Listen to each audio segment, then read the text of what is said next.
బైబిల్‌లోని 2 సమూయేలు 21వ అధ్యాయంలో ఒక అద్భుతమైన తల్లి కథ ఉంది. అది మీకు తెలుసా? ఆమె పేరు రిస్పా. ఆమె రాజైన సౌలు యొక్క ఉపపత్ని. ఆమెకి 2 కుమారులు అర్మోని, మెఫీబోషెత్. దావీదు రాజు కాలంలో 3 ఏళ్లు కరువు రాగా అది సౌలు రాజు గిబియోనులపై చేసిన అకృత్యానికి శిక్ష అని దేవుడు బయలుపరిచాడు. దాని పరిహారంగా సౌలు వారసులలో 7గురిని గిబియోనులకు అప్పగించాలని నిర్ణయించారు. ఆ 7గురిలో రిస్పా యొక్క 2 కుమారులు కూడా ఉన్నారు.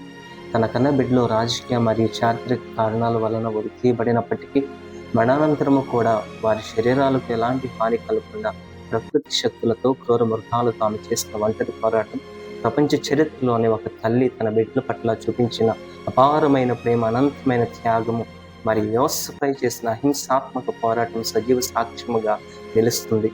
రిస్పా తన కొడుకుల మృతదేహాల దగ్గరే ఒక బండపై గోనెపట్ట ఏర్పరచుకొని కాపలా కాసింది. ఆమె తన ప్రాణాలను కూడా లెక్క చేయకుండా, ఎండ, వాన, చలి లెక్క చేయకుండా 6 నెలల పాటు అక్కడే ఉండిపోయింది. అదే నిజమైన త్యాగమైన తల్లి ప్రేమ.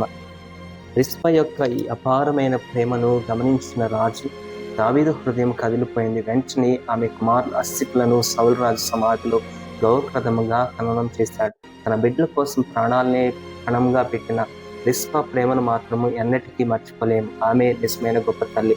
మన కోసం తమ ప్రాణాలను పణముగా పెడుతున్న మన అమ్మలందరికీ ఈ వీడియో షేర్ చేసి వారి గొప్ప ప్రేమకు హృదయపూర్వకంగా నమస్కారాలు తెలియచేద్దాం.